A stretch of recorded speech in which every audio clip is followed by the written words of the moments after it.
There's a story that I always tell when somebody asks me about the name of the law firm.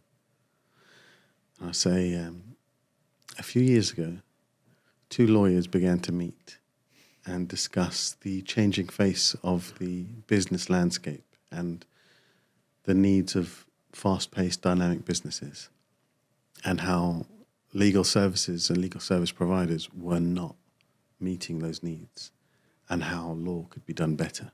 Yeah. One of those people went on to become a law lecturer at a prestigious university, and the other one set up Harman Solicitors. And the name was kept to honour that friendship, but also to honour the seed of change that was planted.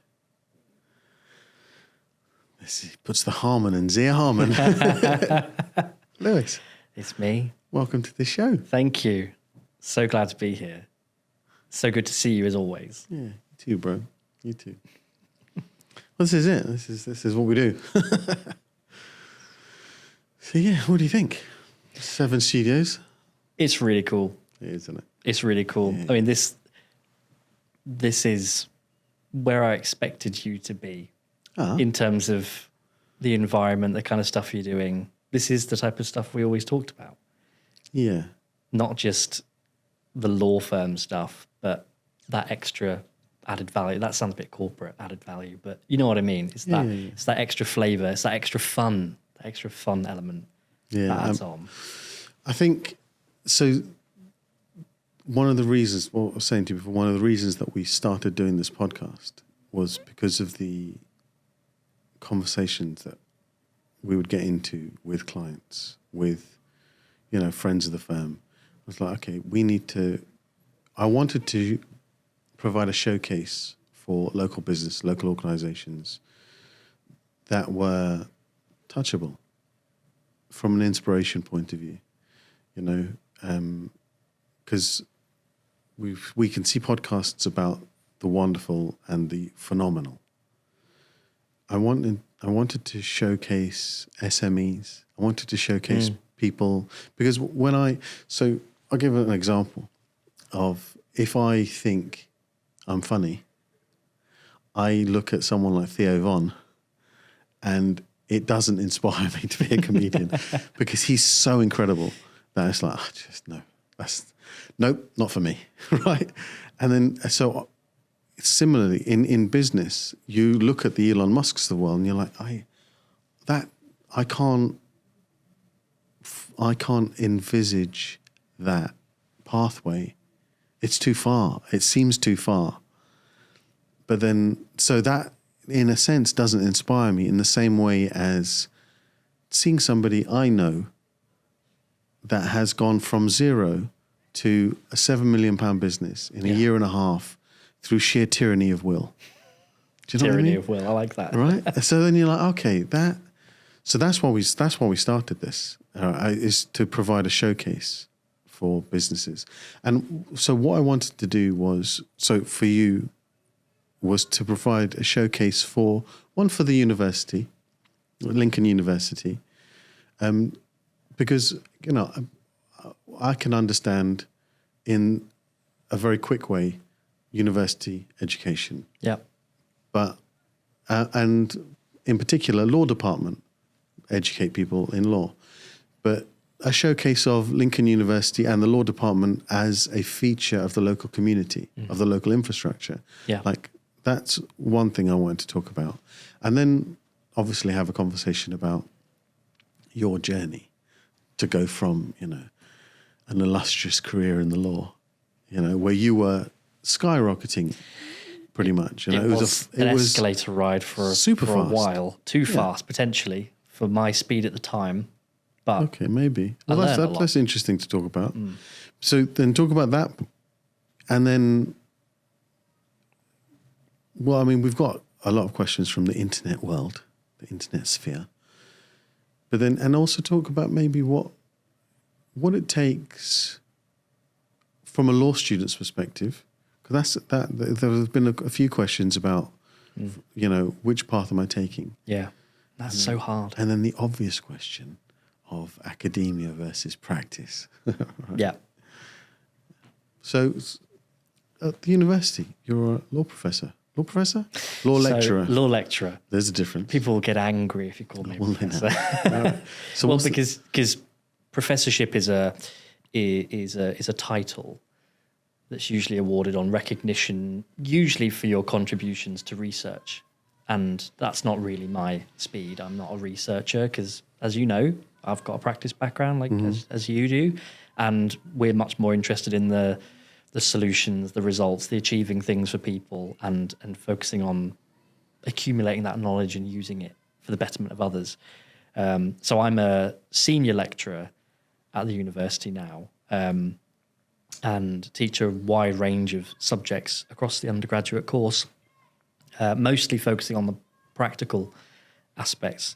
So yeah, currently senior lecturer is my official title. Thank you. I'm proud of it. I love that title. I'm aiming to hopefully get to associate professor one day, which is probably about where I'd want to get to in terms of my aspirations now. But it's a nice title. Associate professor would be fun. What is it? What's the difference? What does it take to be associate professor? Well, it's the same thing, but it's more that you're making the contributions either in research or in scholarship or in pedagogy or something that is of value to a university in the community. But you're not at that stage yet where perhaps you've got international recognition for the contributions you're making in research and other activities. And would it need to be international recognition? For professors, I mean, I don't know the criteria across all universities, but the majority of universities tend to say you need to have international references. You need to have that reach. Basically, your research is having that impact on that scale. So, if you're saying, who's the leading person driving reforms in employment law? Oh, well, that's Professor whoever of this university. It needs to have that kind of level of gravity towards it. So what are you aiming at? What am I aiming at? Yeah, what are you aiming to be your thing that you break through in the international space? Well, as I say, I'm not aiming for professor. Yeah. No, see, people say this to me. I'm not currently, but that's only because, and we'll probably get onto this, but that's not my idea of personal success. Ooh. That's not my end goal. It'd be nice to get to associate professor. I'd enjoy that. I've gotten to senior lecturer early, which just kind of mirrors what happened in practice, really. I'm starting to go down the same path of I'm going faster than I probably should. But because of what I said earlier on about the practice background, I'm not that excited by the idea of being the guy on a particular thing. That does not excite me. I'd rather be trusted to be able to do lots of different things and do them quite well and be able to achieve results, which certainly in the way I see it doesn't necessarily get me towards the professor route, because I think I really need to take myself down a particular line. And tick their boxes. Yeah. Yeah, and I'd much prefer to tick my own. So you say you don't want to be the guy, right? And yet you choose, or you end up being the guy because you go, whenever there's something that needs to be done, and I'm speaking from my knowledge from you in private practice. You're about to read me. Yeah, whenever there's a space or something that needs to be done, and you can see me, I'll do it. I've got that, no problem. It's me, call it me. And everyone's like, well, if he's got it, because no one else is putting their hand up, and definitely no one wants to touch it. So you're making me realise I've not changed in 5 years. But you headed your own department early. I'll say early, right? You were considered partner and considered part of the leadership really early. Yeah, so wasn't considered partner, because again, that would probably upset some people, but I was head of department and I was at the table of head of departments. Yeah, but you were part of their future plans, which we know. Yeah, that's fair. But you were young and you were at the beginning of your legal career, and because of what you were taking over, what you were saying, I'll do that, I'll run that. I mean, me and you were running business development training for the whole firm. Yep. And you're like, There was a point where I was head of personal and business immigration law, as well as being involved in the staff annual conference in terms of the organisation of a lot of it. We were doing the business development and trying to lift others to actually see the fun of what we were doing. And whenever there was an opportunity to be involved in the marketing and promotion of the firm, again, I mean, we were in ads. Yeah. We were in adverts. That was a funny time. Just let's do it. But I see what you're saying, that in that scenario, I always do end up being the guy or one of the guys that goes forward for it. So now you're lecturer, you've gone to senior lecturer in 5 minutes, right? But so I'm going to make a small assessment as to why that might have happened so quickly and why it always happens so quickly, right? It's a lot to do with putting your hand up, but you're digital lead. You're spearheading so many things. You're part of running the law department, Free advice center. You're doing so many different things.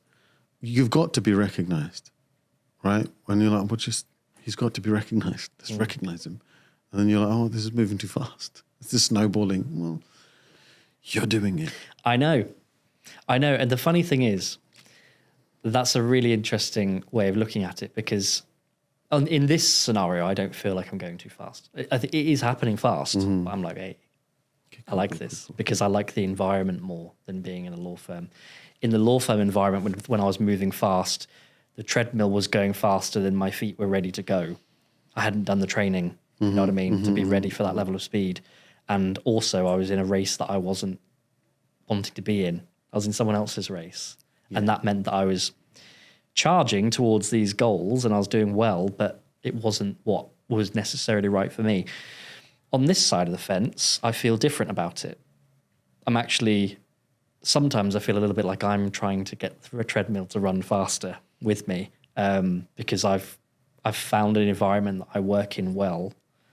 And I am doing the same thing. I am digital lead. I'm program leader for all the undergraduate provision now. So I look after all the law degrees we have, as well as being involved in the EDI committees. And I'll think of some other titles that I've forgotten in a minute. But basically, if there's a thing, like you said before, if there's a thing that no one wants to touch or no one quite knows what to do with, I will be that person that says, I'll do that. If I think it's something that I could do, then I will. I'll go for it. But if it was the other way around and it was, we need someone to do some academic research and publish articles on things, I'd step back from that and go, that's not my skill. So I'd rather run towards the things that I know I can do well. Oh, and it's also the outreach and marketing. So I go across to schools and colleges and go to all the university open days to make sure that I'm there to be one of the first faces for law that college students see and potential applicants to the universities see. And then my goal there is I want to make you love this university. I want you to leave this place thinking this is going to be a great time, a great chapter of my life. And I love it. I love doing that. But to bring it all the way around, I like the fact that I can be a trusted person to do all of those different things and do them well. And I enjoy doing them. But for things like the professorship titles, I would need to realistically start sitting behind a desk, writing a lot more, publishing, doing a lot more of the higher cognitive stuff. And I don't think I'd be that good at it, to be honest. It's not my dream. It's not where my skill lies. And people will encourage me to do it and push me to do it. But realistically, I want to be doing the fun stuff. I want to be on the front lines. I want to be making stuff happen, make things change, and be someone that drives forward that positive movement within the organization for the betterment of everyone, and particularly the students. And that's what I like. That doesn't necessarily align so clearly with the promotion criteria, but that's fine, because if I can get to associate professor off it, I think, yeah, that's about as far as I feel ready to go with that. And that would allow me to carry on doing what I'm doing without sacrificing it to focus a lot of my life on, I need to keep being the expert in employment law. I need to be the professor of this. I need to make sure I'm maintaining my international reputation for this particular thing. The moment you tell me I have to commit to doing one task, one key task for a really long period of time, I immediately start looking for the next thing that I can raise my hand for and say, no, I want to try that now. I want to do some of that and help with something else. I like that. I like the problem solving. There's a problem, it needs to be solved. Once it's solved, what's the next problem? Let's start solving that next. That was a really long answer to that. Well, it's grand. I'm not sure if it was an answer. I like it. No, I like it. So when we talk about, and I'm, just because it's the way I'm wired, so now I'm just thinking about how to get you a professorship. But what would a big impact in the community be, put you on your way to something like that? Yeah. And I'm thinking about the law center. So I'm thinking about the law center that you run. Now, how does that work? Who can go there? What's it for? So anyone can go there? Yeah, it used to be the case that it was only students, university staff, and kind of very close affiliations of one of those two groups. But particularly in the last few years, we've more or less taken the view that if someone sends through an inquiry and it's something that we think we can help with, then why don't we help? Because we all know that, particularly in our sphere in law, that most people can't actually access legal advice and legal support unless they've got the resources and the money and the finances and they've got all that together. So we try to keep it as open as possible, and that ultimately means the students get the best experience from it too. So, yeah, I mean that would take me on that path. And to be fair, I've had conversations with people that have said, one of the reasons why I should carry on working with the Free Advice Centre and refining it and improving it is because that will probably get me to that goal. Again, not professor. If I wanted to go that step further, I probably need to start looking at ways that I could be internationally recognised as a leader in clinical legal education. Start, writing the book on how to do this.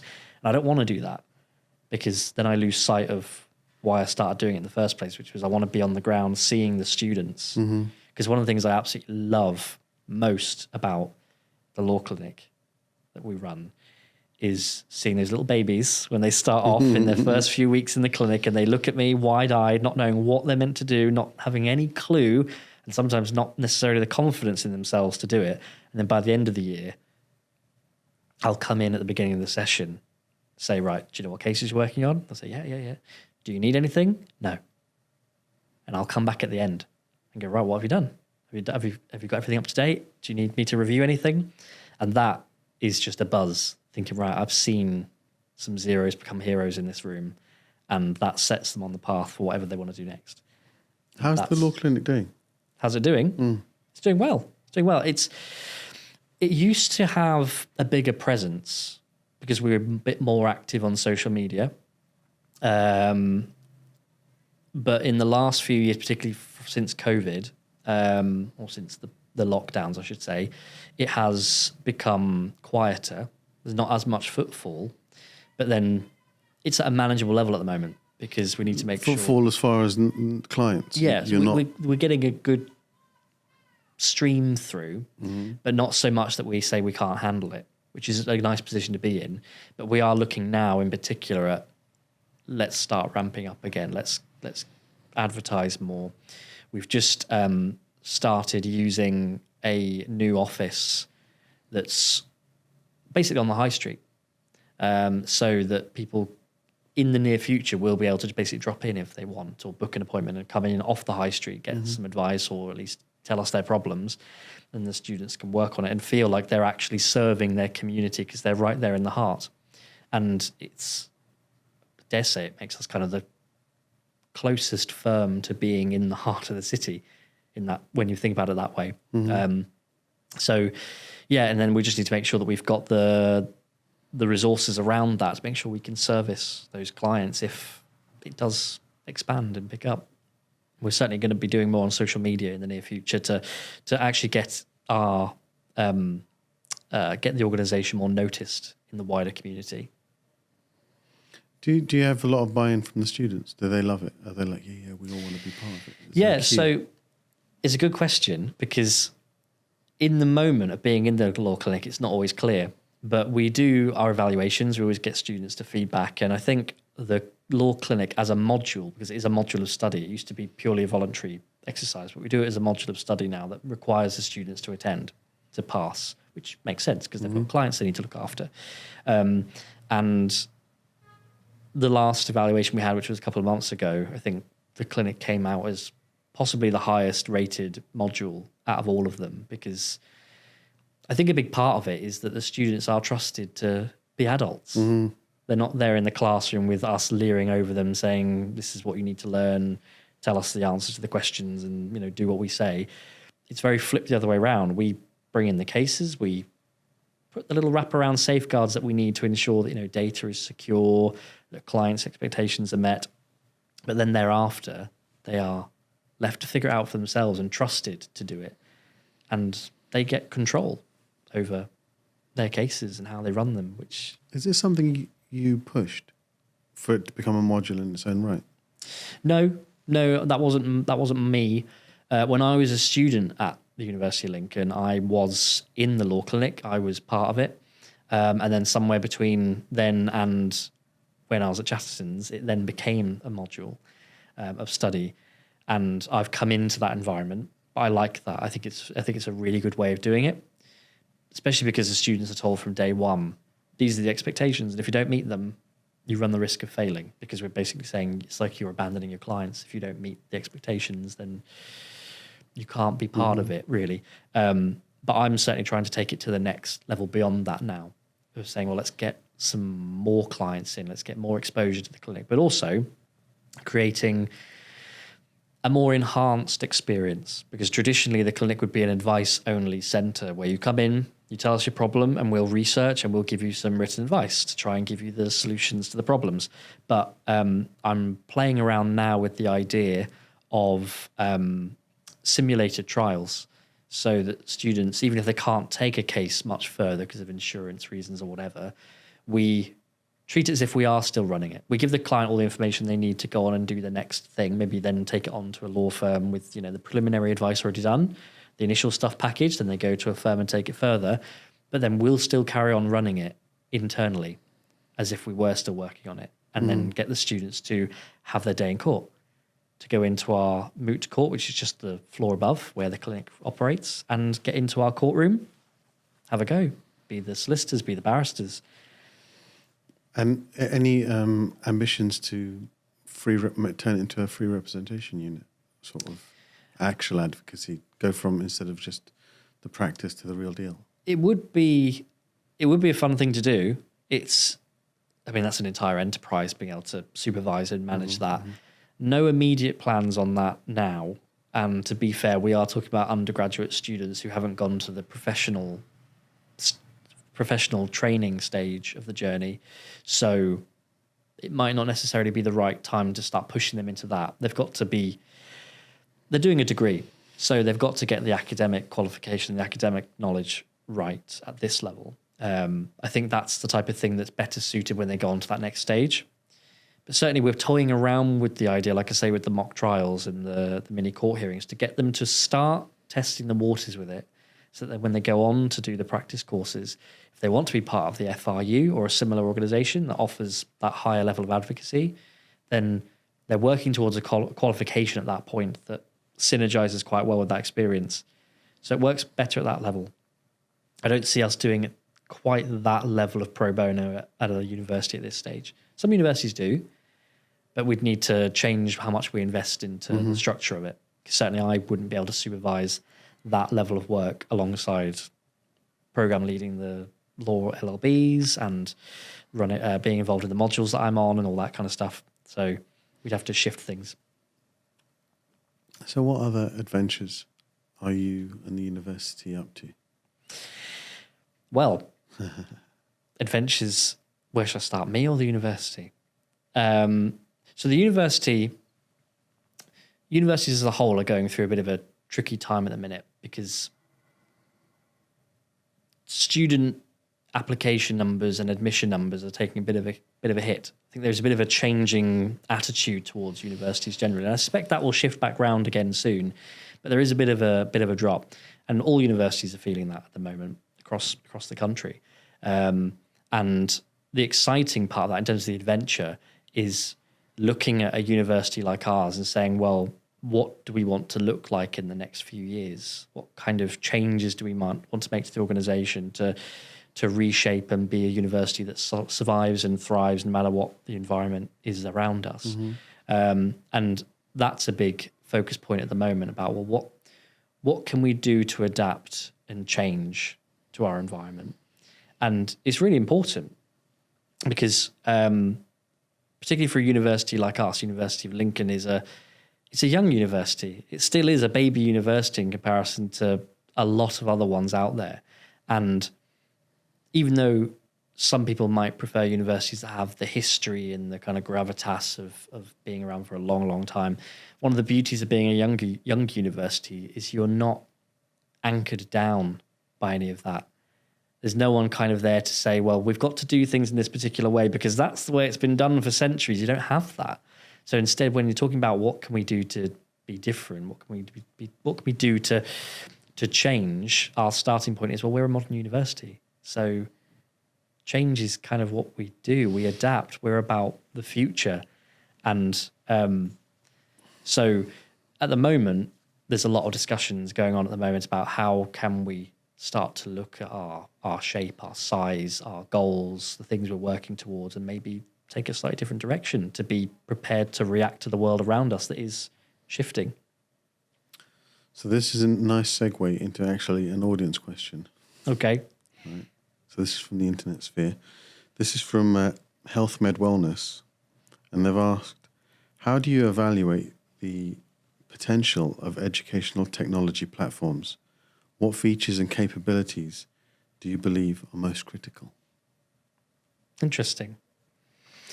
It's a tricky one for me because I'm not necessarily at that part of the machine of the organization to be able to answer that. But certainly what I would say in relation to the technologies that I work with is, first of all, what are we seeking to achieve with it? Because I think there's a lot of education technology out there that you can use, and they're used for various different purposes. There's the organizational technology that's there to help with the structures of the university and the cogs and the turning of the cogs within the great machine. But then you've also got the what I'll describe as the school level technologies, which are those things that are there to assist with replicating perhaps experiential learning. They're there to help students experience what it's like being in practice or being in the career that they're ultimately aiming for. But then on the much smaller scale, you've got the digital education tools. So those things that you might use to enhance the pedagogy of what you do, to enhance the learning, to add more value to the learning experience. So I think the starting point is when you're talking about anything that's related to education in relation to technology within higher education, what is it you want to achieve with the technology first? So if we're talking about an organization here that is looking at kind of marketing towards universities, I'd say the first thing is about what specific tangible value is it going to bring, and is it a value to the efficiency and the smooth running of the organization or its systems as a whole, or is the technology there to provide an educational solution or an educational added value? It's got to be framed in one of those three things for it to be something that a university can then buy into. And I think it's fair to say that with a lot of academics in universities, particularly where you've got a lot of scholarly academics, that technology needs to be as accessible and easy to use for the tutors as it is for the students. But there's a lot of technology out there. We have quite a few tools that we use on the digital education side. So what tools can we bring into the classroom or implement outside of the classroom that allows the teaching to carry on and the learning to carry on easily and smoothly beyond the classroom? And I suppose one thing I missed out there was we also have the VLEs, the virtual learning environment. So you can also have the technology that creates a space or a platform that perhaps brings all of these things together. So it brings in the technology for learning, it brings in the technology that expedites and adds efficiencies into the systems and structures of the university, and also facilitates everyone being able to do their jobs and experience the learning as smoothly and easily as possible. So you've got all these different technologies going around, and they all serve very specific functions. And I know there are some technologies out there that attempt to be the all-in-one solution. And that's really interesting. If you've got a model that works with that, where it can basically serve as everything, a one-in-all inclusive software that provides the structural support and efficiencies to the university, as well as being on another end of the software, the tool where the students access their learning and they get all the information they need, and it's also for the tutors to operate, and then all of that internally communicates with each other. So you don't then have 13 to 30 different softwares that are all plugging into each other in strange ways. But if you've got that all-inclusive model, I appreciate that is a big ask. It's a big ask to create. It would also be a big ask to roll out. Yeah. I mean, probably easier for a young dynamic university. Oh, yeah. But for a Goliath like, Oxford or Cambridge, they'd be like, we can't even think about it. Yeah. And the same with legal systems. When you look at legal technology, a small, dynamic law firm can look at the new tech and go, we'll have that, please. But you look at one of the larger firms and they've got 20 different bolt-ons, and ask any of the team, they're like, it takes us months. It takes us ages to do one document. We've got to go through 5 different things, download it from here, upload it here, do this here. You're like, well, try and roll out a single piece of tech, even if it's there. It's the cost, the time, the IT team will just be like, yeah. And I think another important thing to add on to answer the question really directly about what would we look at to evaluate it. I think another really critical thing in there is the ability for it to adapt. It needs to adapt because we're in an environment where every few years the benchmarks that we have to meet change, the metrics that we have to focus on change, the different surveys and league tables and things that we have to look at, the focus and spotlight shifts on those from one day it's all about the teaching quality, one day it's about the research quality. Any tools or technologies that are there to assist with higher ed has got to be able to adapt quickly to enable the users to say, I need this data, I need this information, or I need to be able to get something to the students very easily and make that a focus point to react to those external factors and those external pressure points. And anything that can facilitate that is going to be really, really important, because one thing that I've been working on in our law school is, for example, looking at the digital education tools that we have. That are there purely to enhance the learning experience, thinking about what more can we do with that technology to squeeze extra value out of it, to get it to do things that it's not necessarily designed for, but it solves another problem for us. And these types of technology platforms need to be able to serve that same kind of function where, okay, we've got a new attention point that we need to address. Can the platform adapt to that quickly, either through us internally being able to program it and teach the software to do what it needs to do, or if the external provider is able to shift and change the parameters of it? So you mentioned, I'm avoiding the microphone again. You mentioned the kind of changing landscape that universities are facing. Now, you might have seen, I put out a post the other day about universities and its relevance in education. Now, we've had a few comments about that. Yeah. And Mrs. Zia did ask for me to, the wonderful Mrs. Zia asked me, said, why don't you ask Lewis what he thinks? So just to frame the question properly. So my comment was about formalized education, university structured education, and its relevance in the marketplace from a direct education to employability, usability. And the comment I made was about, given the accessibility, or the access that we have to information now, and the ability to structure our learning the way we want to, assuming discipline and consistency are a given. But we can structure the information however we want it. We can reach and grab pretty much any information that we're looking for. And we can create our own education pathways. Is a formalized education the most relevant way to train for X, to study for X? And as much as I definitely value a university education for its richness, the comment I made was it may not be the only way anymore, and may not be the most relevant way anymore. Now you have. So I think I'd start off by saying it's absolutely not the only way, but that's not a controversial statement. Mm-hmm. I think for many people, university is not the way. Oh, I thought Steve's was coming then. I'll start that again. That was horrible. I was right there.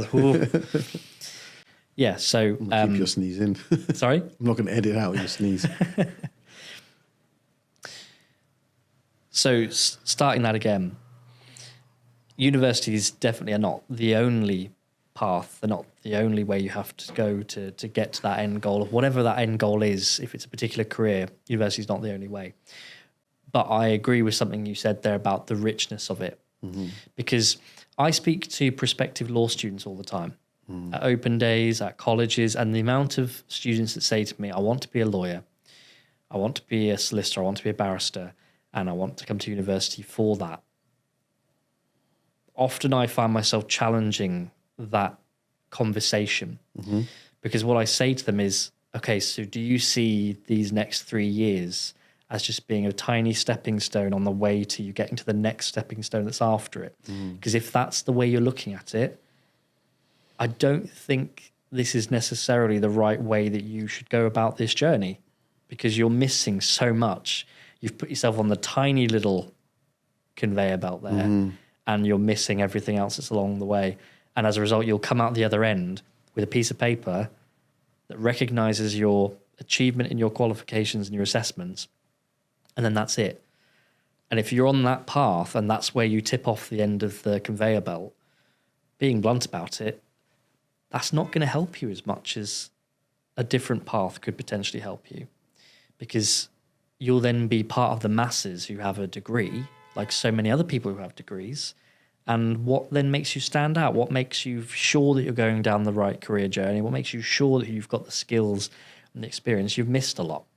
But for those who approach university differently and say, well, yeah, okay, I want to take a law degree, for example, because I want to ideally get to my legal career goal at some point, but I also want to broaden my knowledge. I want to experience more. I want to have opportunities that otherwise I couldn't have, particularly for someone who maybe doesn't have the affluence of loads of cash in the bank to just go out and explore the world and broaden their horizons in that kind of way. Universities can do so much for that, so much. And one thing I love to talk about in relation to this type of theme is I do a lot of work with the third years, the final year students. And we've got a good pool of students every year who've done study abroad, for example. And, study abroad as part of a university experience is something that you can't easily replicate in any other environment, where I'm just going to go and live in another country for a year and I'm going to learn something new and I'm going to experience a different culture, broaden my knowledge and my horizons. There's not many other ways you can just make that happen in a way that you've got ultimately funding and other support channels that are wrapped around you to make sure it's valuable. But those students that come back from that experience, they're just on a whole different level. They are leveled up, they are evolved. And they come back, and sometimes they're not necessarily entirely sure of themselves about what they exactly want to do with their life, but they come back confident, or they come back knowing how to sustain themselves and how to be independent. They've got knowledge of the local legal system, as well as they've got some international perspective. They've probably gained some interdisciplinary skills.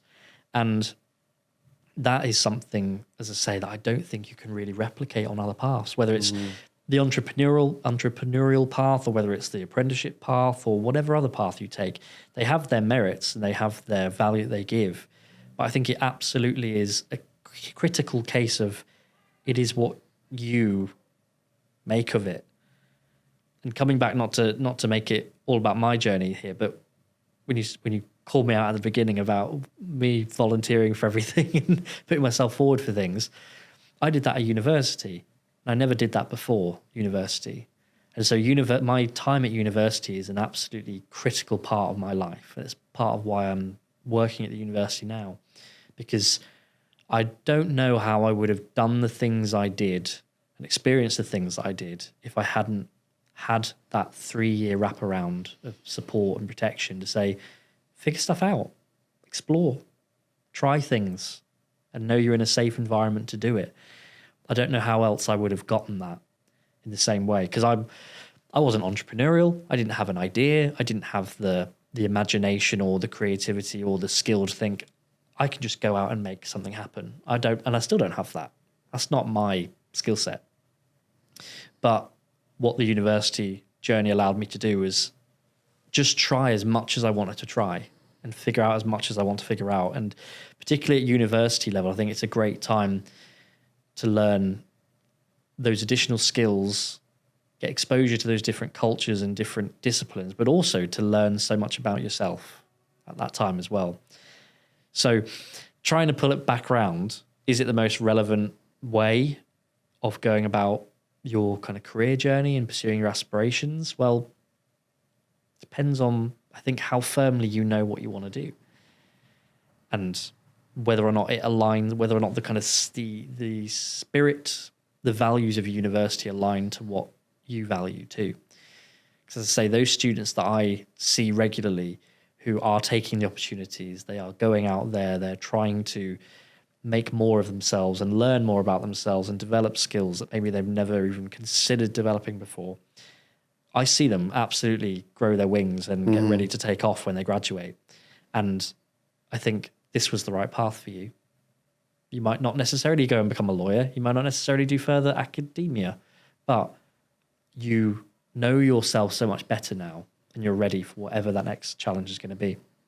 That's to say, if you're someone that has that fire lit under your feet and you want to start the next big business and be the multi-million pound mogul of something, then maybe university is not necessarily the right path for you, because you're probably going to be better off putting yourself into environments where you can experience those things and stretch yourself.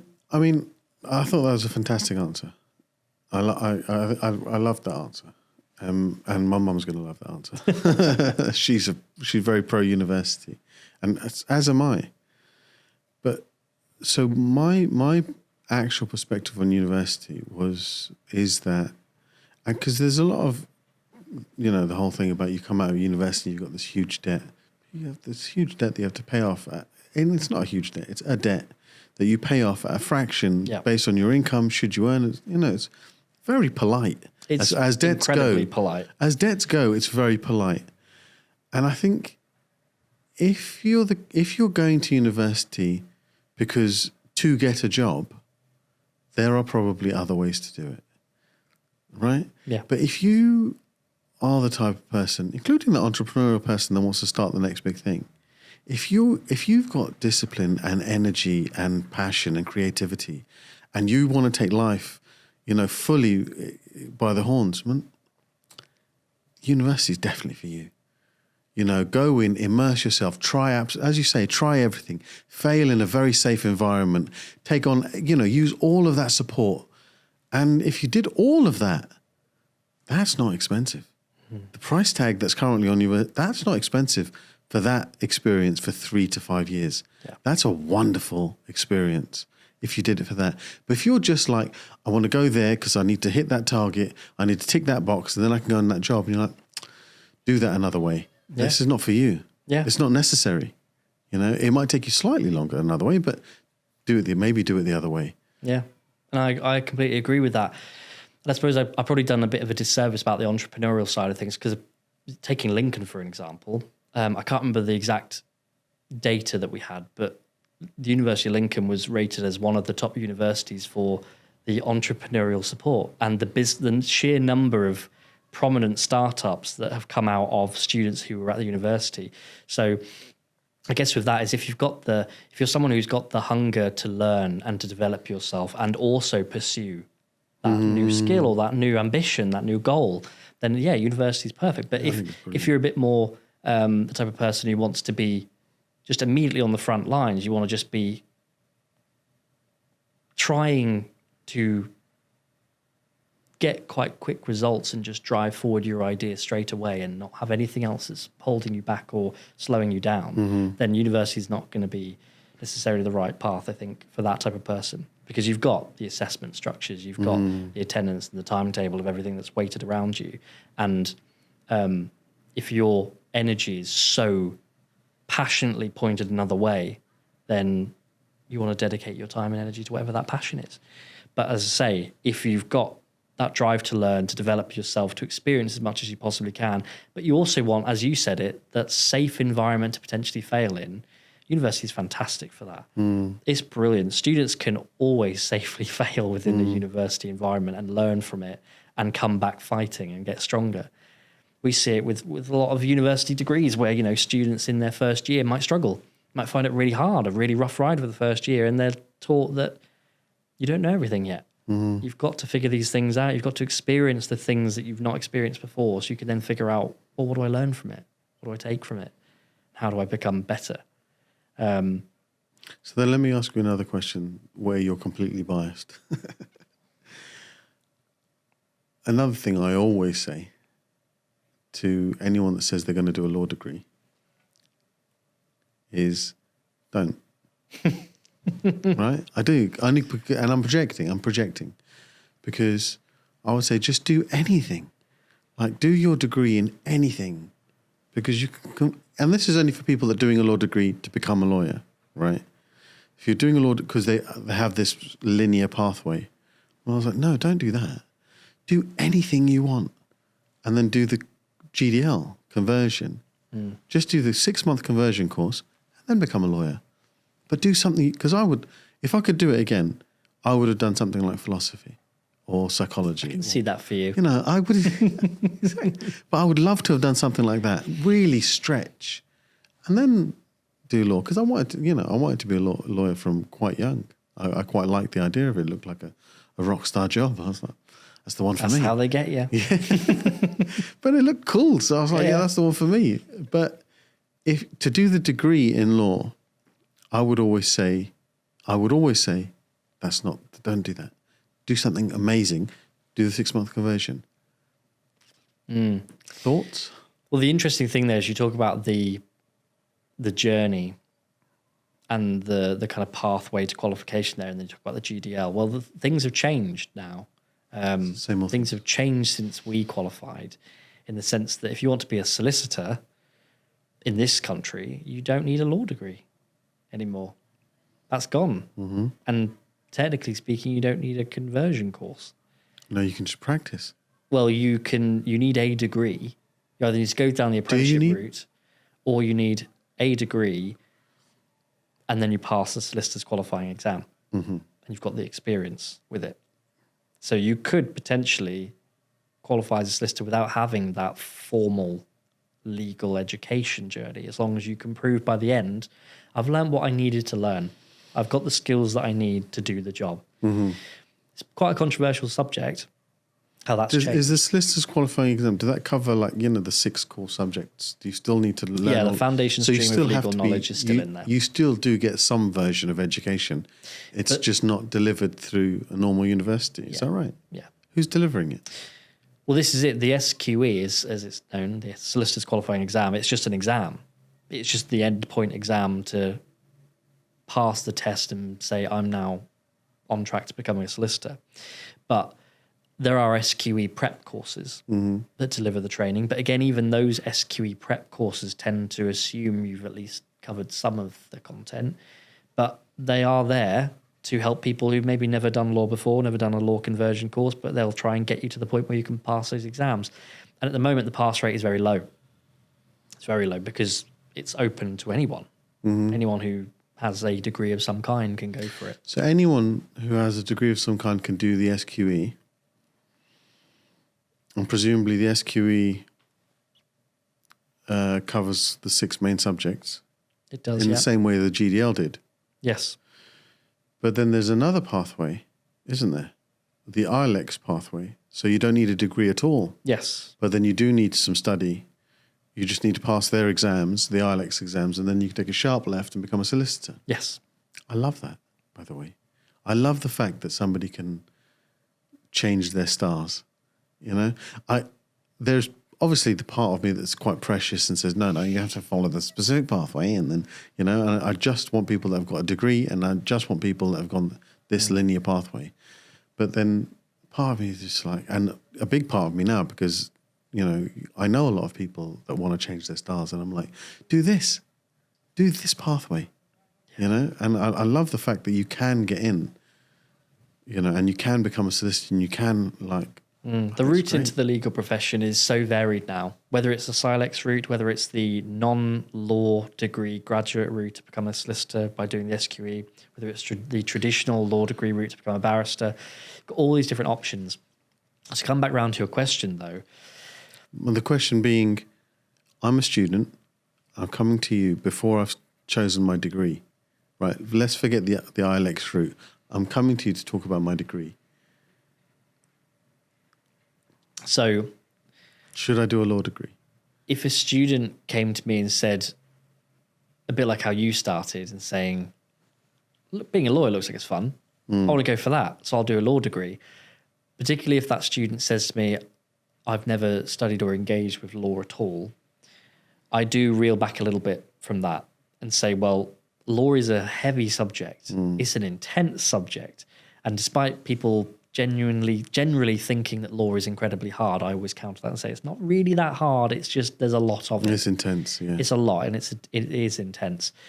So that is a lot to commit to, and particularly when in the environment we're in, student finance has some limitations to it. You want to be sure you're committing to the right kind of course. So for those students that genuinely seem to be very passionate about studying law, they want to know what that means, they want to accumulate that knowledge, they want to study a course where they're talking about a subject that does intersect into all aspects of human life and the human experience, from the personal through to the corporate, from the national to the international.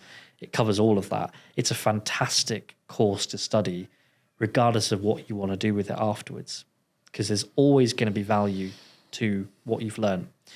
But for those who are thinking, I'm not really that excited about the idea of doing a law degree, I just want to be a lawyer one day, I'd say, well, no, that doesn't quite sound like the right decision. I'd lean your way and say, what are you passionate about? So if you want to go to university, find out what you're actually passionate about, explore that, and then maybe at some point you could marry the two together and then do the GDL, you can do the SQE program, the SQE course and the exam, qualify, and maybe you can take what you learned on your undergrad and combine it with your legal practice and bring them all together, or not, as the case may be. But, you know, at least then you've been able to explore the thing that you love in more detail. So I think you've got to pick your undergraduate degree course for the right reason. It's got to have the right motivation behind it, because if it doesn't have the right motivation behind it, you will feel it over the course of 3 years. 3 years is a long time to be doing a course you don't want to do. Yeah. And equally, paying or getting the student finance for the 3 years and then going on and doing the practice courses and the exams and paying all those fees is a lot of money to be spending on something that might not necessarily be the path you want to be on. So I agree with you to the extent that if someone is not 100%, my heart is in it, this is what I want to do, then maybe a different path is right for them, or a different course is right for them. For me, I knew when I was applying for university, law was what I wanted to do. I didn't know if I'd be a lawyer one day, but I knew I wanted to study law. And if I hadn't gone into legal practice, I'm pretty certain I'd still be happy with the fact that I did that undergraduate degree, because it certainly took me to a different level of thinking, a different way of seeing things and processing things, which is a really valuable skill set. It's a really valuable skill set, and it's not a skill set or a knowledge base that anyone will ever say, oh, well, you studied that degree, you don't really know anything about this. lawyers always know everything about everything. We learn how to know everything about everything. And that's a really fun skill to have.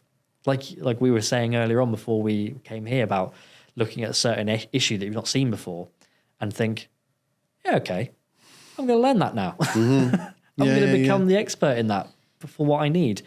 I don't feel like there are many other degree courses out there that prepare you for that level of skill. And also to have the confidence of going, yeah, I can figure that out. I understand the law. I can understand this. I think it's brilliant. I absolutely love it. And I think the students who want that, they either are 100% without any shadow of a doubt sure they want to be a lawyer, or they want to push themselves and their thinking and their cognition and their way of processing information and analysing to another level. I think it's the right choice for them. If they want to get into the career as quickly as possible and just start earning, maybe the degree isn't necessarily what they need at that stage. It's really tricky. So many different variables at play. And the trickiest part of it, though, and you touched upon this by saying about if you had your time again, is when we're talking about 17, 18-year-olds figuring this out. I'm confident now that I made the right decision for myself at university. But I feel like I only really know that now. And I made those decisions well over 10 years ago. So it's a horrible time to have to make that kind of decision. It's a really hard one. But that's the structure we're in at the moment. That's the time that you have to make that decision, and particularly with student finance, funding degrees in this country, that is really, once you've done it the once, you can't really have another go at it unless you're prepared to pay for it all yourself and start again. So you get one good chance of saying, well, let's see if I've made the right choice. So at that beginning stage then, I'm going to ask this question in two different ways, because the second part of this question is actually the more obvious question. But at that beginning stage, should the university be doing something before somebody applies for a course? You know, like before you have kids, it'd be a good idea to go on a parenting course. Like to prep you for what the crack is, you know, or a marriage course before you get married. Should there be something about, hey, consider this, think about this, like try this, touch this? Well, there is. I mean, not every university does. This opens up a really tricky subject, actually, because just like you're now asking me, should universities be kind of reaching down and saying, look, we're going to help you figure out what it is you want to do and get you on the right path when you come to us? Should colleges be reaching up? It goes both ways, but also the industry, the professions will reach down to us and say, well, you need to be making sure you are preparing your law students for when they come to us. And suddenly the university in the middle is going, well, okay, so you want us to provide the career guidance to A-level, provide the degree level academic education, also embed all the practical skills so that they're ready for whatever career path they want to go on to, so it suits the people up above as well. And suddenly you lose sense of what the university exists for, which is to provide an academic education on a subject, degree level education. We do fall into the trap sometimes of thinking you're at university to do a degree so that you then get that job. It's not really how it works. You're there at university to learn the academic, so taking law again, to learn law, how to critically analyze the law, how to understand the law, how to debate it, how to unpack it, how to apply it, and to academically be able to theorize and engage with it on a higher level, which isn't necessarily what practitioners do, but that's why it's an academic degree. It's there for that.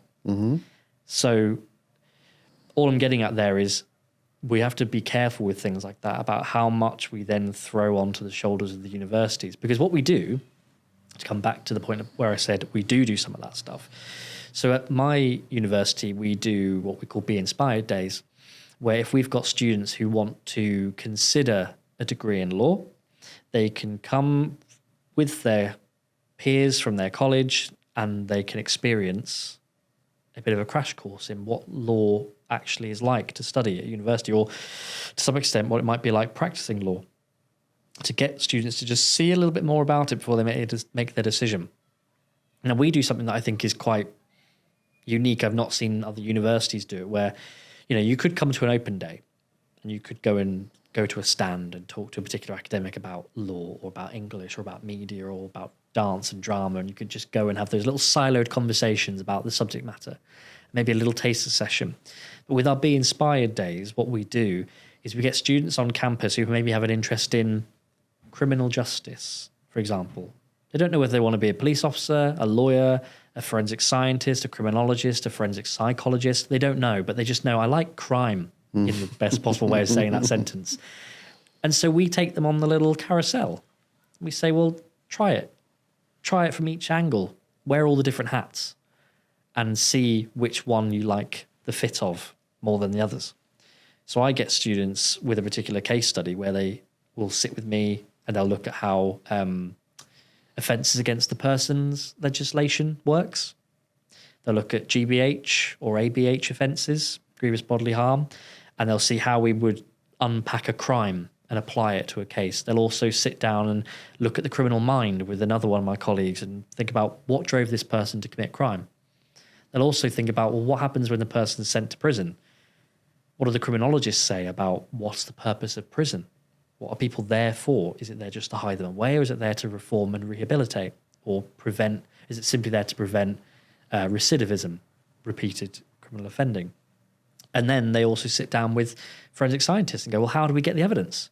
And so the students get to experience all of that, and they can go on different days like this and get as broad an understanding of the options that are out there as possible. And hopefully that helps them make those choices. And that's in combination with, for example, me going down to the colleges myself or the schools and speaking with the students, giving them the taster sessions, and them coming to us for the open days. So we do try to do that type of stuff as much as possible, because ultimately we want the students to come to us that are coming to us for the right reason and for the right course. They've made the right decision. So we don't have to then shuffle people around to other degrees once they land. So we do it. But I guess my takeaway from that is we do a lot of that work, but we have to be careful in not making it our duty to do that, because there are other organisations. Here's a segue, and you've already answered it, ish. I think you have already answered it, but do you think the law school in particular, or for example, should do more to prepare law students for practice? Right? Because it sounded like you said no. Which is strange from a practitioner. Well, yeah, it is. Because the other part to this question then is, how has your practice enhanced your teaching? But so academia for the love of academia, love all that, do you think you should do more? It's a tricky one to answer. I think my answer would be, I don't think we should, or perhaps I don't think we should be made to. But there's a legal practice course. And the BBC. Exactly. So but then, you can dig your heels in. Because now with the SQE, the LPC is gone. The LPC is on its last legs now. It's running the last couple of years, then it's gone. So again, we're back to this scenario where students could do a degree, not study any law, and somehow maybe take the SQE exams and pass. Don't see how they would, but I mean, that there is a potential gap in that space now for the professional training, which then makes the argument, well, should that fall to us? And my starting point to that would be, well, no, it shouldn't, because yes, a decent proportion of students who study a law degree are doing so with the vision of becoming a practicing lawyer. Also, a large proportion of them are not. So should we be tainting the academic experience by compelling all students to learn how to be a practitioner in a subject that they might not want to practice in. So that's why I say I don't think we should have to do that. But realistically, we do do it. So You don't have to do it, but you do. yeah, because And then I suppose with the LPC disappearing, we shouldn't have to do that, but we will. yeah, We will do it because they need it now we know they need it. With my little entrepreneur's hat on, well, I'll probably have a chat about this afterwards. But there seems to be a great big fat gap for high quality preparation for the SQE. there is. All right then, that's good. Good to know. I think there is, but I have to admit I don't really operate in that space, so I don't know exactly what's out there. But then this is the type of thing that's kind of within the hands of the SRA and the Bar Standards Board, well, the SRA in particular. Yeah, but do you remember when we said we were both lawyers and lawyers know everything and we Yeah, just yeah, focus on a subject, we become an expert on it? Yeah. We'll do that thing. Yeah, okay, fine, we'll do that thing. We'll do that thing. We'll just make something happen.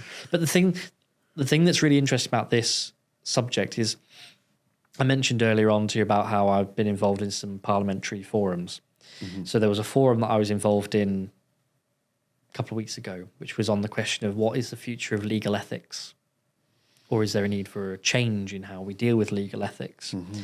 And I was on the panel. There was a wide array of people from practice to running law firms to those who work internationally and advise lawyers on compliance with ethics. There were organizations that specifically deal with cultural management of behaviors within organizations. There's so many different people, as well as some very prominent legal academics who were the professors of ethics, for example, going back to that kind of thing. I was there because I was looking at the journey, the law journey. And everyone who spoke before me said ethics is so important. We have to be ethical as lawyers. We have to be able to comply with the standards. We have to be able to meet the standards. We have to make sure that none of these disastrous things that have happened in recent years involving the legal profession happen. We need to stop it. And the key there is ethics. When it got to my part, I had the fun part of really saying, I agree with absolutely everything everyone has said. The one thing that's missing is who is going to teach that? Who's going to instill those standards? And I went through the journey and said, it's not going to be at A level because no one's even thinking at that kind of professional level at A level. Is it at university level? Well, no, because university degrees are academic qualifications. They're not there to teach you how to behave ethically in practicing law. They're there to teach you how to access and use and understand the law. What about the professional courses? Well, now the professional courses for solicitors are not mandatory. You don't have to do one. And they tend to have some ethics element in them, but you could just go, well, I won't do that. I'll just revise for the SQE exam and hopefully pass it, or keep doing it until I squeeze through. So coming back to the same kind of theme, there's a big gap there. So where is that going to happen? Because at the minute, from my perspective, there's just a big gap. That's all lawyers are expected to have that ethical training and that ethical knowledge, but no one is required to deliver it. It's the same thing with the employability stuff at university. No one is explicitly required to deliver any of that. But in order to survive, in order to be relevant, in order to be attractive to future students, we embed it in. Because otherwise, why would people come to us? So even though you're not required, will you embed the ethics part as well? I studied ethics when I did my law degree. It was my favourite part. Sure. Was ethics and international law. Were my two favourite parts. So it's not a core component of the degree. It's not required to be in there. Some universities do, and I would argue that with our law clinic module and our other practical-based modules, we have it in there. We also have a civil litigation module, which has it in. But again, we've chosen to do that. So will we be embedding it? Well, we already are. Okay. Are we embedding it to the level that the vocational course providers have done in the past and probably should be the ones doing it? No, not really. So there is another gap as a result of the way things have changed, and that makes things quite challenging. It makes me a little bit nervous about the future of the legal profession, because the structures have been relaxed a lot. And even though the bar is still pretty much, barristers are still pretty much as rigid as ever in terms of the way they expect people to qualify, They make up, what, 10% of the legal profession? Well, less than that if you include Silex. Less than 10% of the legal profession. So it's really the solicitors we have to look to and make sure that's got to be done right, to make sure that the education covers what it needs. Everything from what you're saying, everything from what we're seeing is like the solicitors who make up the largest part. That's the part where the regulation has been relaxed more and more and more, and the access to education's become access to the professions become easier and easier and easier, and the focus on the ethics and the actual practical applications, this, that, and the other, it's got less and less and less. Future stargazing for us, would you? How do you see the future? I don't know, to be honest.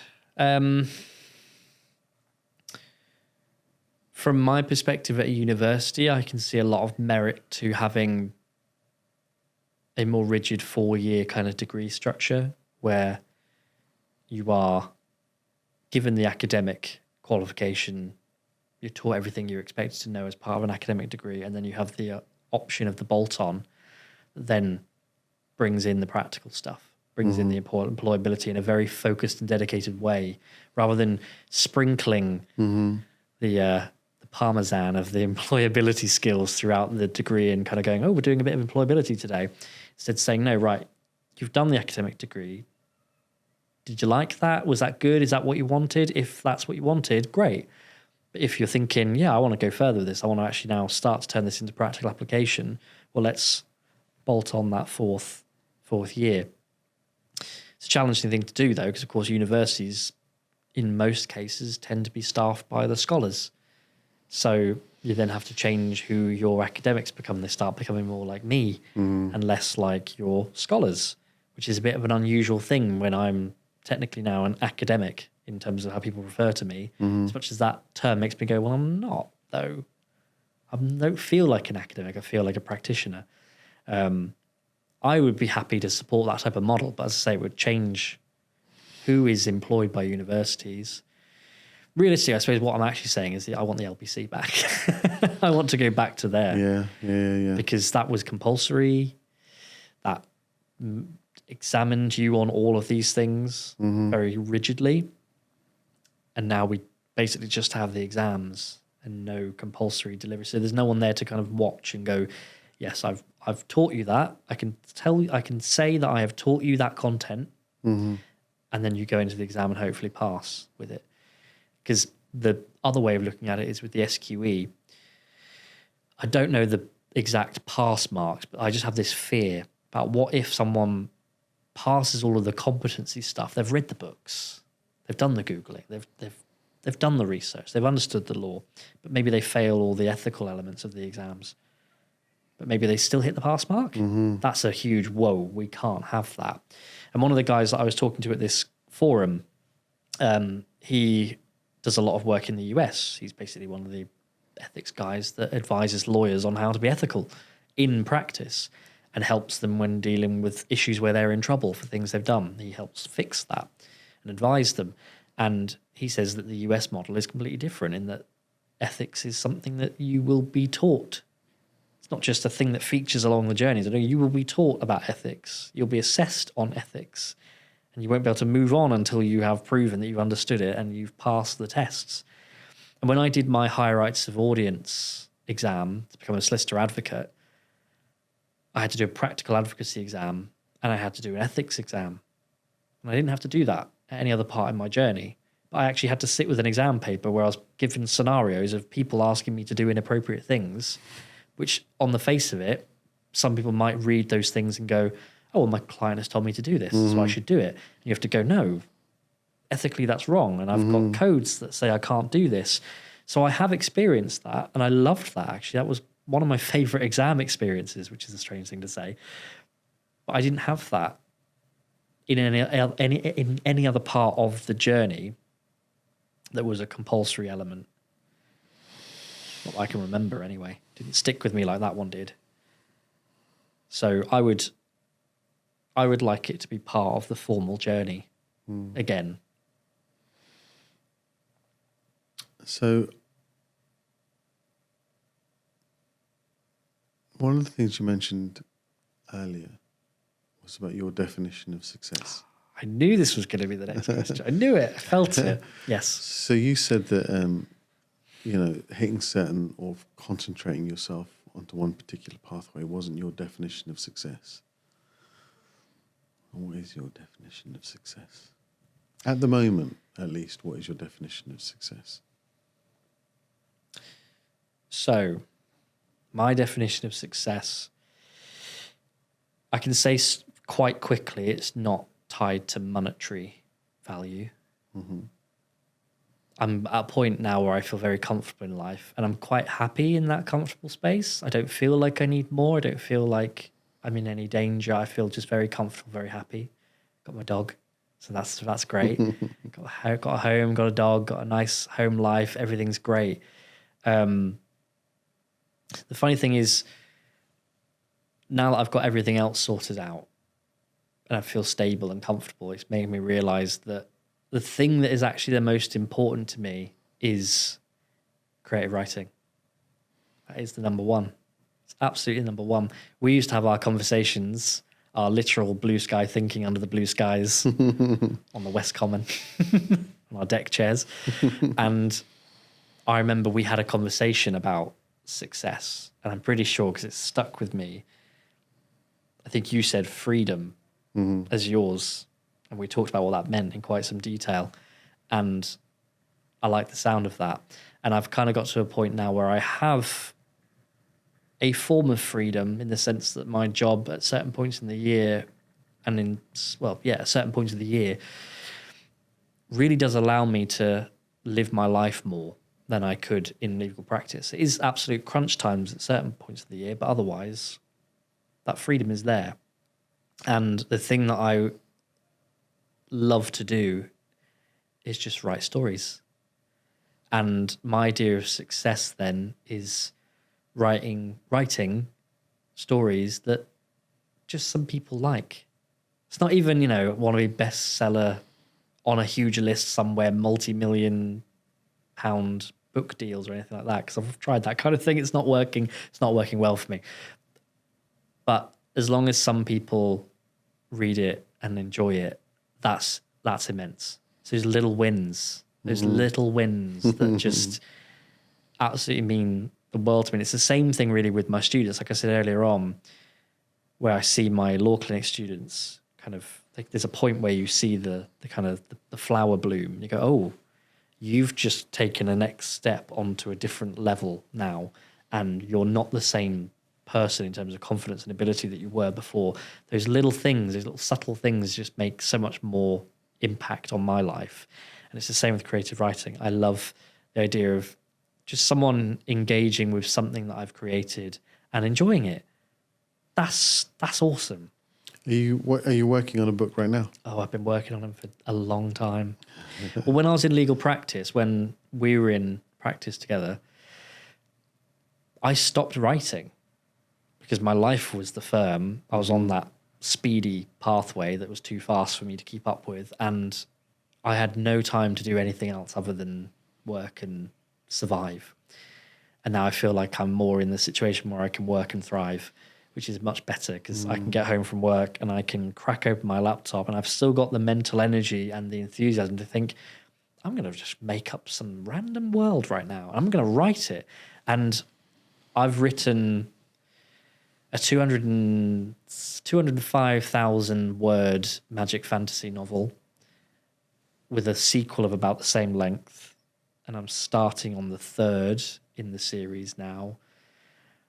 Last summer in July, I tested myself to see if I could write a book in a month. And I wrote a 90,000 word fantasy novel in 30 days. What's the name of the trilogy? The trilogy doesn't have a name. The series, because there's a lot more that I've planned. Mm-hmm. I've planned a lot. The series is called A Symphony of Magics. And the idea is each story introduces components of a complicated magic system. So in fantasy, I don't know if you dabble in fantasy, I can't remember at all, but in kind of magic fantasy stories, you tend to have two different systems. You either have soft magic, which is the kind of thing that you might see in Lord of the Rings, for example. Gandalf turns up, he slams his staff on the floor, and some kind of magic happens. You don't question why. He's just a wizard, so it happens. Fine, and it's a small part of the story. Or same with your Harry Potters. You've got someone waves a wand, says a word, the magic happens. That's about all we really need to know about. That's as far as I've gone into the fantasy magic world. Fine. Those two. Yeah. Well, I'm a bigger fan of the hard magic system on the other end of the spectrum, where it's probably is because of my legal background. I want to know how it works, why it works, what it does when it's used, and what it can't do when it's used. It has to have that level of structure, and that's what I work on. I write magic systems which then have logical rules and structures, so that when you write the stories are still character-driven stories, but you've got this tool in the background, which isn't a Deus Ex Machina thing that can just fix all problems and solve. What did you say? Deus Ex Machina, the god comes in and fixes the problem. The magic just, I've cast a spell and everything's better now. Can't do that. But the magic is used in the story. It's part of the plot, but it has that limitation. It has that structure. So if you commit to reading the kind of series long enough of a hard magic system series, you understand exactly what's going to happen. If you see a scene of conflict and you know what magic abilities someone has, you know what the parameters are. Nothing unexpected is going to happen. You know what each person can do and what they can't do. And I love that. So I've done Last of the Magi, which is the first story that I've written. Decay of Arcana, which is the second one that I've written. And then the third one that I'm working on is A Touch of Divinity. And each one of them is a different school of magic within this complicated wheel structure that I've been working on. And I just love it. Honestly, I will happily sit for an entire evening for hours and just go, well, what would happen if this person did this with this magic? What would be the impact of it? Or what if there was a magic system that was based on this and you just come up with something new? Love it. It just brings me so much happiness. It really does. It's quite an introverted, lonely exercise, actually, but I really love it. And I'm starting to connect quite recently with a lot more people who are passionate about that kind of content and being able to have regular conversations about it and just explore ideas. And that. Where do you find these very deep, specific nerds? Well, to be honest, I've got a couple of friends that I've known from university. Again, great friends I made along the journey, who I discover do a lot of creative writing as well, not necessarily in the same genre. And then from joining little communities, online communities that are all kind of writers supporting each other, I've connected there. I've even got some current and former students who I've gotten into conversation about creative writing, and they've gone, oh yeah, I love this type of stuff too. So we just talk about it regularly and share ideas and read each other's stuff. And that's just so much fun to me. It's honestly so much fun. And it's so far removed from the black and white and the grey of what law is so often. But Are these books available on Amazon? no. Why? Because I thought I'd give it a go at traditional publishing, going through the querying process and reaching out to agents and trying to play that game. It's a really difficult game. Can it not happen if you go through Amazon? It can, but it's just different because once a book is already out and if it's let's say a book comes out and no one ever notices it, the traditional publisher is going to say, well, that's already a failed product. Why on earth would we buy into that? They'll only really buy into it at that stage if you've already built up the enormous platform yourself. And to be fair, at that point, if a publisher comes along and then says, we'll pick that up, you're going to go, so you want to now leech off the success that I built myself. Do you know what I mean? It just, you can do it that way. But I just thought, first of all, I'll try the absolute traditional route of querying, as they call it, the agents, and see if I get anywhere. And that is quite a depressing process because a lot of them just don't even reply, which is quite sad when you spend potentially years working on a manuscript, editing it, refining it, working very meticulously on the query that you send to each individual agent that you've carefully curated based on their interests, and then nothing. It's just the smoke disappears. But it is the game. and they are in a business. So they're ultimately looking for what they think is going to sell and make them the quickest return. So I'm now at the stage where I've parked that because I spent about 2 years on this latest project just working on, could I get an agent for it? Hasn't happened. So I'm now thinking, well, I might just self-publish it then. Why not? I know some publishers. Sorry? I know some publishers. I'll put you in touch. I mean, I know a couple of publishers, small publishers and agents, but again, I think from my personal perspective of it, I'd either want to go hard in on the traditional route where you get, the powerhouse behind it and you go full in with it, or I want complete control.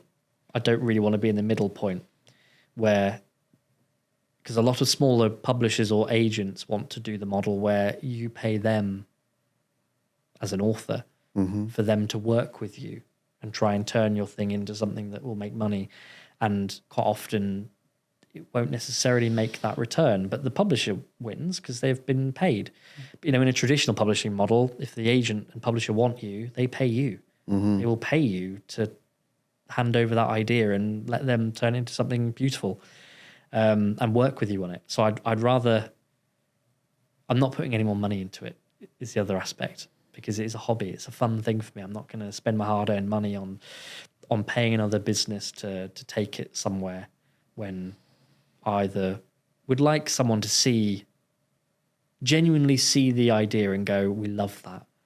And we want to basically invest in that idea and work with you to make it something that we both gain a lot from, or I'm just going to do it entirely myself and just see what happens. Just enjoy it. Just get some books out there, self-publish it, but work really hard on it. Because, don't get me wrong, I've spent the last 2 years editing and researching and working on how I can make improvements and working with beta readers and trying to do all the stuff that an agent or an editor would do. I'm trying to do it all myself just to prove that I can do it. And I'm having so much fun with it. I'm absolutely loving doing it. And now I'm at a point where I think, yeah, I think I can put this out now. It's not going to be perfect. It's going to have some problems, but I'm going to have enjoyed doing it. And if 10 people buy it, that's great. If a couple of people like it, that's the goal. That's the goal. That's all I need. That's all I need from it. It makes me so happy. And the agent querying thing, there was a point where I got so hung up on that idea that I stopped writing again because I realized I was then saying, well, I'm a failure. I can't do it.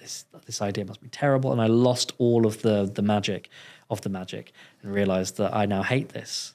I hate it. I feel like I'm rubbish at it. I feel like I failed. And I had to then step away. And I've come back now to getting back into the right mindset of going, I do this because I love it. And if I put some books out for £2 and it's a pretty sizable book that you get for very little, for a very small price, if someone likes it, I think we've all won. I absolutely adore it. Creative writing is my thing, and having some kind of success with it is my idea of success. But I have to accept and be honest that my benchmark of success there is actually really low, and I've realized that's all I need. That is all I want from it. Did you set it like that just from a sanity point of view so you could enjoy your craft? No. Well, Because, I mean, it seems like a very sensible thing to do. yeah, To say, okay, let's not make don't success have the point. Let's impossible make goal. the craft itself the point, and then if success comes, that's up to the universe. Yeah, I think if I had a situation where I publish these stories and a few people like it and I make a tiny bit of money from it, that'll feel like a major win. That's all I need. And if equally some people like it and then it blew up and it became big, there's actually a part of me that thinks I don't know whether I want that. Because I like the fact that this is something I entirely control. There's no external factors that are changing the way I do this or pulling me a certain way or, just giving me critiques on things I didn't ask for critiques on. I just want to enjoy what I'm doing. I think the idea of keeping it small is Well, this is right now, this is freedom. Yeah, it is freedom. Yeah. And that's the other thing. Yeah, coming back to the idea of freedom. Whenever I speak with students at university that want to be advocates, I do a workshop with them.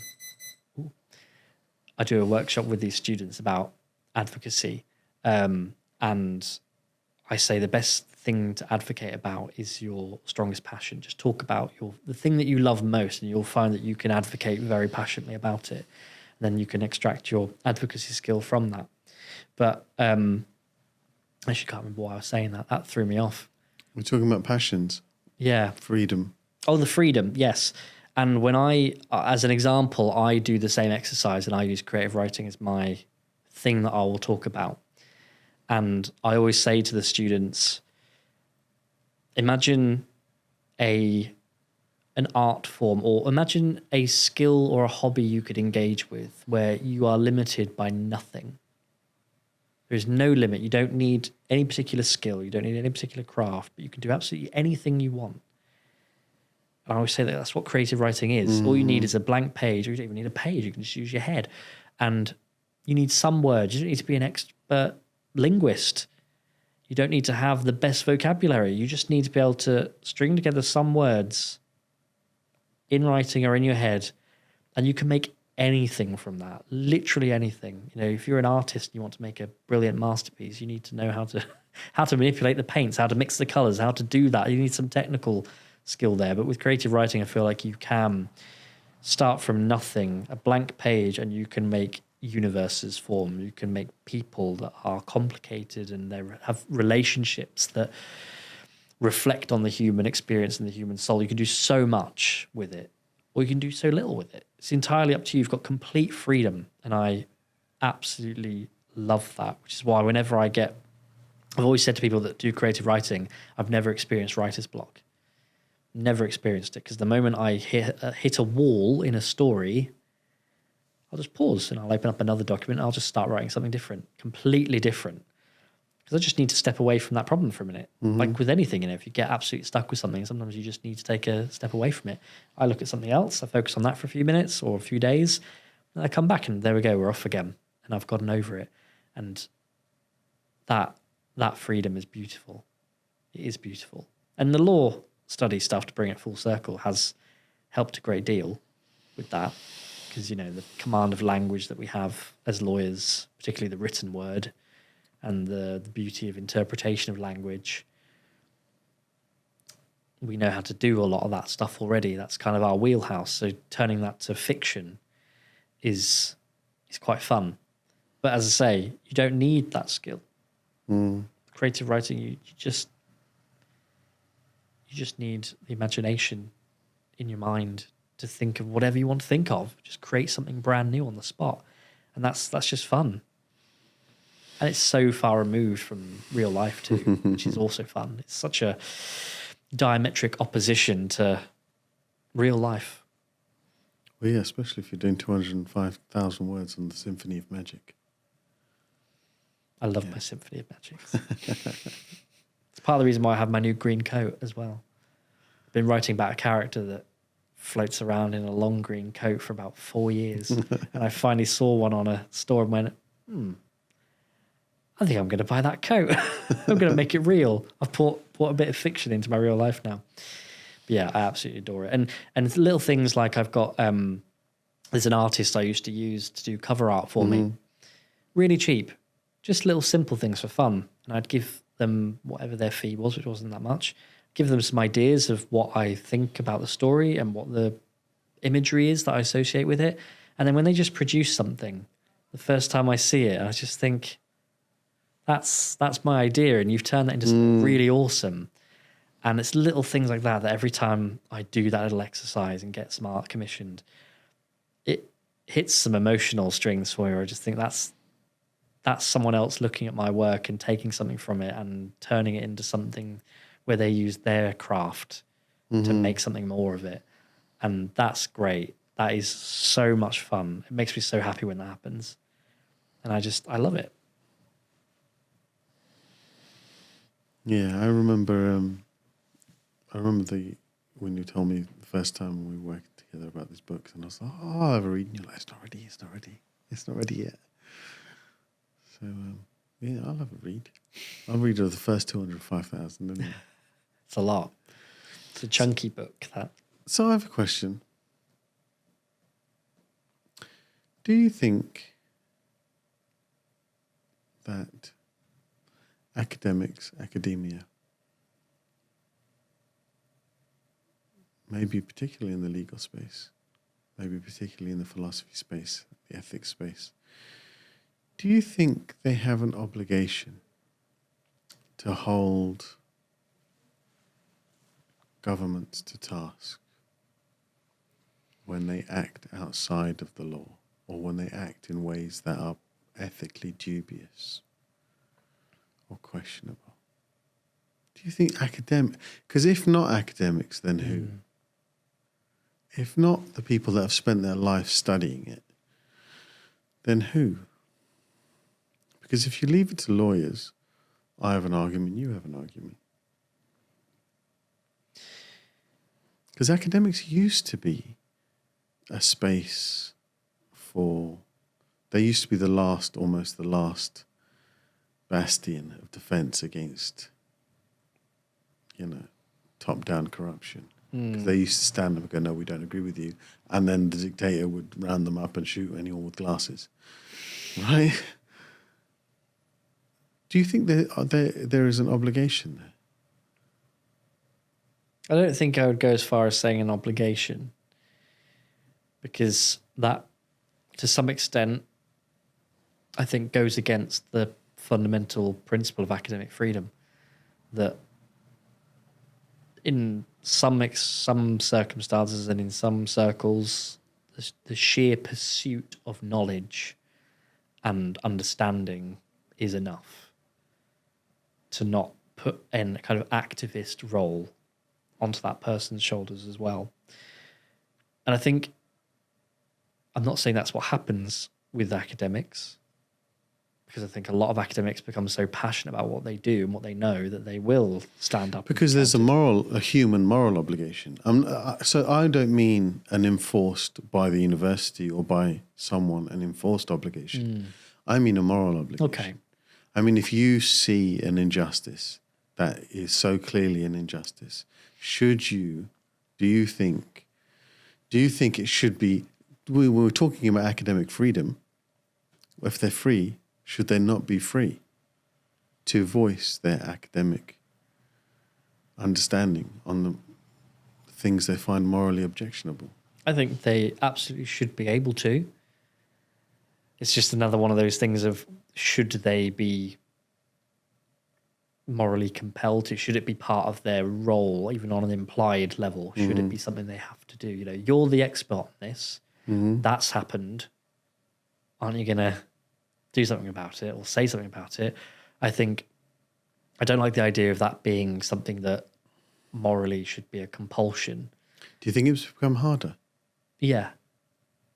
No, I said voice. that before thinking, but for some reason I just instantly went to yes. I think it is. And in the legal space, I feel particularly it is, because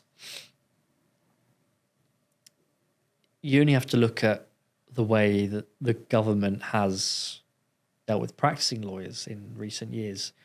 As I was an immigration lawyer, as you know, when we were in practice, and it must have been about the time that I left or around about that kind of period where the government started referring to immigration and human rights lawyers as lefty activist lawyers. And that was ridiculous, because what they were saying was these lawyers use existing legal channels and existing legal rights to try to protect their clients. How dare they? That's really causing us a nuisance. These activist lefty lawyers. No. Principle 2 under the Legal Services Act or something, that we have to uphold the rule of law. We use the tools of the law to protect our clients and protect their rights. And to have a government telling you, we don't like that, you should probably stop doing that because it's causing us a headache, that flies fundamentally in the face of what we exist to be here for. Especially since, as solicitors, we have our duty to the client and our duty to the court. and our duty to the court is always higher. Our duty to the law and the integrity of the law and the upholding of the law and justice is paramount. The reason why I use that as an example is because academics don't have that same level of, they don't have that legal obligation to do that, whereas we as lawyers do. As long as it's, something with, as long as we're working within that space, we should be doing something about that. And we've got the government saying to those people who under the law are required to act and are required to take interest in this, we don't like that. So imagine the academics who have the freedom to choose to act. Well, they're going to be even more in the firing line. So, well, okay, now you're making a choice to come against us. You're even more the enemy. So I can imagine it's hard to do, but academics still do it. Governments propose new laws, and academics invariably, particularly legal academics, invariably will write extensively on why that's flawed or why it's broken, why it's going to be abusive. And that does happen. And I suppose the weird juxtaposition there is I think the government tends to be a little bit more amenable to listening to them, actually, because they usually will, but on their terms. We want you to submit your papers. We want to have a call for evidence for you to voice your opinions on a particular proposal that we're running with. But I think it is harder to be more vocal and more impactful as an academic in that type of environment. I mean, we've even heard in recent years, particularly over COVID, the management of COVID in this country, where there was a point where Prime Minister was saying, we've had enough of experts. We don't want to hear from the people that know anymore. We're just going to make the decisions. You kind of think, well, then what's the point in having these structures that pursue knowledge and pursue expertise and try to get people that become the people that know ideally the best possible information about a particular subject, if the structures of power say, yeah, we don't care. We only care about what we think. So you have the structures of power on the one hand that are saying, no, don't speak, or criticizing you when you do. And then you also have the people who seem to be quite aggressive when more so seem to, maybe it's just because the ability for aggression to have a voice is easy. It's easier to amplify with social media and all the rest of it. But it just seems like when you have an opinion, whichever side of that the opinion you're on, there's just a group of aggressors ready to shut you down. And you're like, it seems a bit scary. It seems a bit scary to have an opinion, no matter which side of the island you're on. Yeah. And that must silence academics. Yeah, I think it does. I think that is a really pertinent point. And probably this may go a bit too far deep into it, but I think we are in a position in society now where, particularly with the younger generation, they value, or at least from my perspective, often they value expertise in a different way. No, I've not phrased that well. They see expertise as being something different to what we would. And what I mean by that is, we were talking earlier on about certain people who are, the absolute top of their game. They are the proven experts in their field.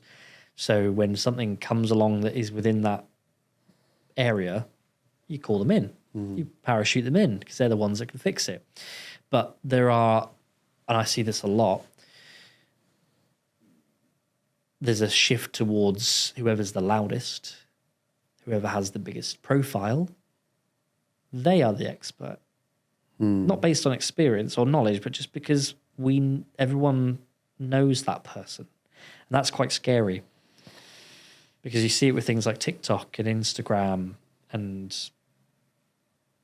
well, I suppose it's probably those platforms more so than most others, or YouTube, where rather than sit and watch an hour lecture from an expert academic who can tell you the theoretical understanding of a principle and give you the data and empirical reasons as to why a particular thing is the way it is, or a particular viewpoint is one that should be followed, if you then get a viral tweet or a TikTok that gets 5 million views in a day and someone is voicing a particular point of view, that has more cultural value in our society than the person who spent their life curating the knowledge.